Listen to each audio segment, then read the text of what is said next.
हमारे साथ भाजपा के वरिष्ठ नेता और राज्यसभा में विपक्ष के उपनेता माननीय रविशंकर प्रसाद जी मौजूद हैं। हम उनका भी हार्दिक स्वागत करते हैं, अभिनंदन करते हैं।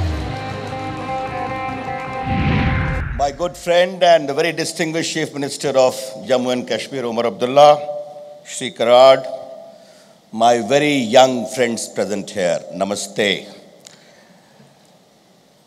I'm very excited.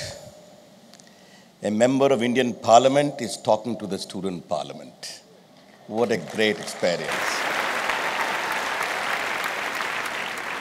Rahul Karad was after me for the last 3 years to come and address all of you. Because of my preoccupations, I could not come earlier, but the loss was mine. Today when I stand here, my young friends, let me salute your enthusiasm, your energy, and your courage.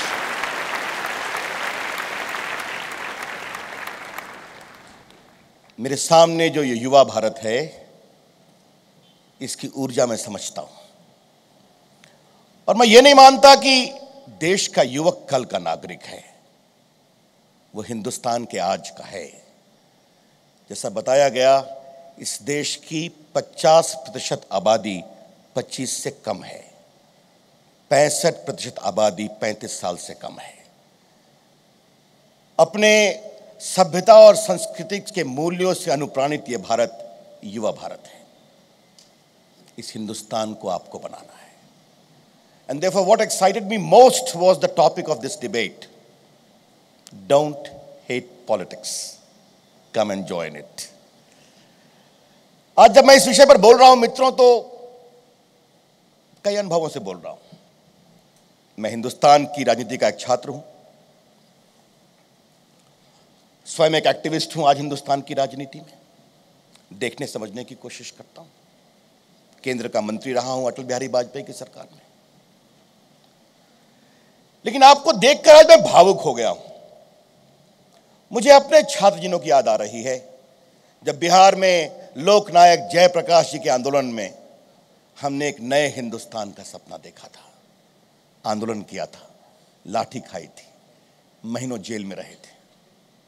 और यहां कई छात्र संघ के प्रतिनिधि हैं, तो आपको एक बहुत रोचक बात बताना चाहता हूं। मैं स्कूल से निकला था, कॉलेज में दाखिला हुआ था, इलेक्शन लड़ गया, पटना यूनिवर्सिटी स्टूडेंट्स यूनियन। 3 लोग जीते स्टूडेंट्स के वोट से। एक का नाम था लालू प्रसाद, जो अध्यक्ष बने। घबराइए नहीं, वो मुझसे 9-10 साल बड़े हैं, ध्यान रखिएगा।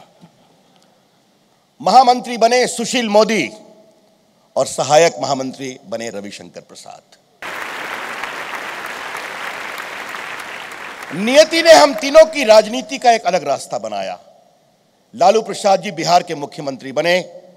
बिहार का कैसा बेड़ा गर्क हुआ कि बिहार की जनता ने उनको राजनीति के हाशिए पर डाल दिया, जिसमें मेरी भी भूमिका रही है। सुशील मोदी बिहार के उप मुख्यमंत्री हैं और रविशंकर प्रसाद 13 वर्षों से एमपी हैं, भारत सरकार के मंत्री रहे हैं, भाजपा के राष्ट्रीय महामंत्री मुख्य प्रवक्ता हैं और राज्यसभा में विपक्ष के उपनेता हैं। My young friends, why I gave this example?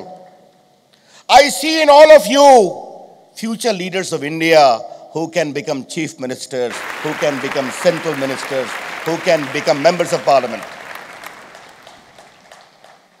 But for that, stop hating politics. That's most important. And there is indeed a reason for this, friends. When India became free, our founding fathers were great people.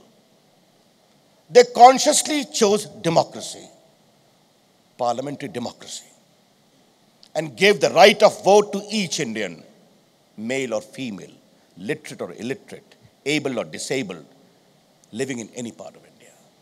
लोग थे, कहते थे हिंदुस्तान टूट जाएगा, एक नहीं रहेगा। आज 65 साल हो गए।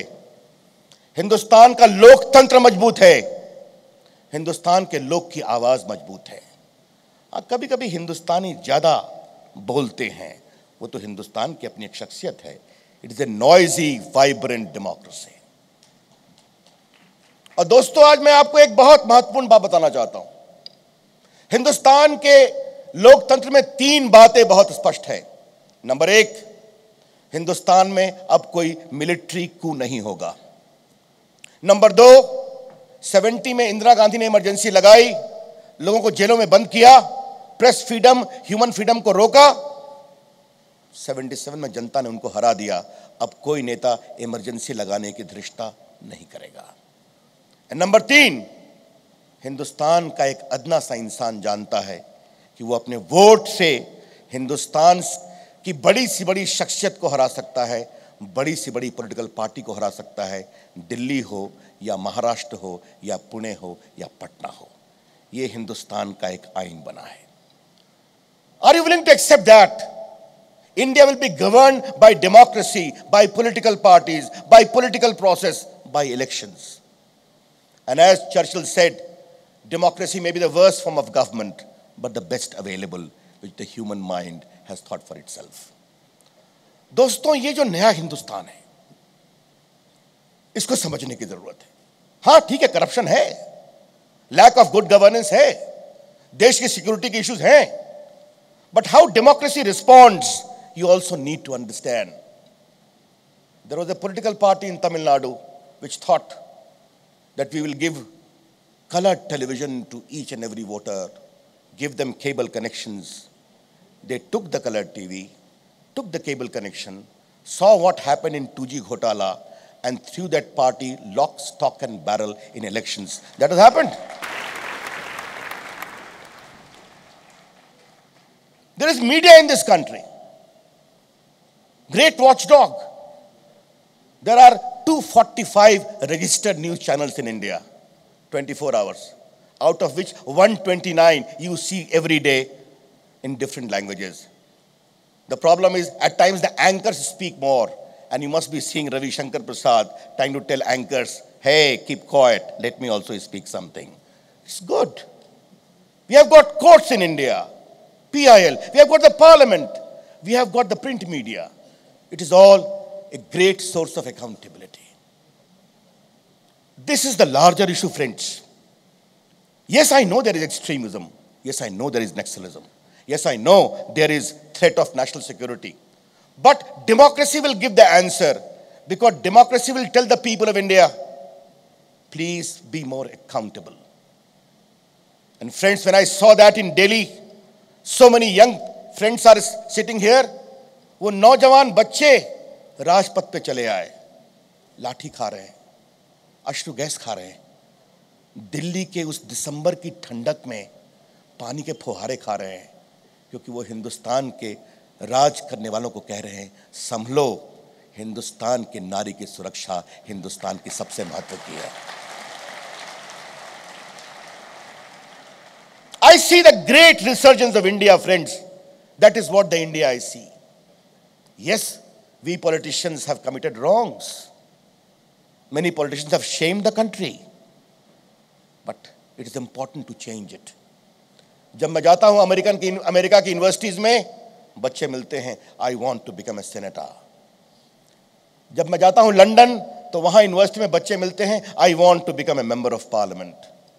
मैं चाहता हूं ये स्वर हिंदुस्तान के यूनिवर्सिटी के कैंपस में भी सुनाई पड़ना चाहिए। मैं पॉलिटिक्स में जाना चाहता हूं, आगे बढ़ना चाहता हूं, लेकिन आपको मेहनत करनी पड़ेगी, बहुत मेहनत करनी पड़ेगी। आज जो मैं देश में यहां पहुंचा हूं, इसके पीछे मेरी 35 साल की मेहनत है, क्योंकि मेरी पार्टी में एक छोटा कार्यकर्ता भी सबसे बड़े पद पर पहुंचने की हिम्मत रख सकता है। यह बदलाव होगा देश में, और होना चाहिए। पहले था कि सिर्फ जात के माध्यम से जीतेंगे, आप देख रहे हैं देश बदल रहा है। जो अच्छा काम करते हैं मुख्यमंत्री, जनता उनको जिताती है, जो खराब काम करते हैं उनको हराती है। कई बार एक्सीडेंट भी होता है। मैं मानता हूं कि अटल बिहारी वाजपेयी की सरकार ने 2000 में बहुत अच्छा काम किया था। कुछ हमसे गलती हुई, हम हार गए। मैं पूरा विश्वास है जनता हमें आगे रास्ता देगी, यही तो लोकतंत्र में होता है। लेकिन आज मैं आपसे यह नहीं कहने आया हूं किस पार्टी में आप जाइए, that is your call, that is your decision, but enjoy, have a commitment, have an aspiration to have a stake in the politics of India. मेरे दोस्तों, मुझे अंत में आपसे एक बात कहनी है। इस देश के लोकतंत्र को आपकी ऊर्जा, आपके उमंग और आपके आशा के खाद की जरूरत है। The country needs your energy, vision and dynamism to enliven and energize democracy. मैं ये क्यों कह रहा हूं मित्रों? मेरे कहने का भाव बहुत सीधा है, जो मैं अंतिम बात कहना चाहता हूं। मैं जीवन में बहुत ही आशावादी व्यक्ति हूं। I am a chronic eternal optimist. और मुझे पूरा विश्वास है कि हमारे अपने जीवन में हिंदुस्तान दुनिया की सबसे बड़ी ताकत बनेगा। Economic power, military power and also spiritual power to guide the world. That is the destiny of India. अगर वो हिंदुस्तान की डेस्टिनी है तो उस हिंदुस्तान की डेस्टिनी में आशा जगाने के लिए आपके योगदान की जरूरत है, आपके विजन की जरूरत है, आपके उमंग की जरूरत है, आपकी ऊर्जा की जरूरत है।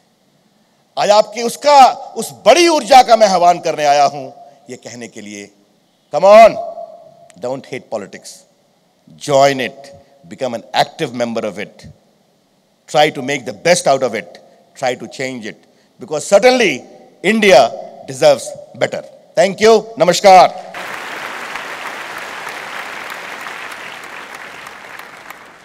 बहुत बहुत धन्यवाद रविशंकर प्रसाद जी, आपके विचारों को हमने सुना और हमें उम्मीद है कि हमारे यहाँ जो युवा छात्र नेता बैठे हुए हैं वो जरूर इन विचारों को आज अपने साथ लेकर जाएंगे और इस पर अमल करेंगे।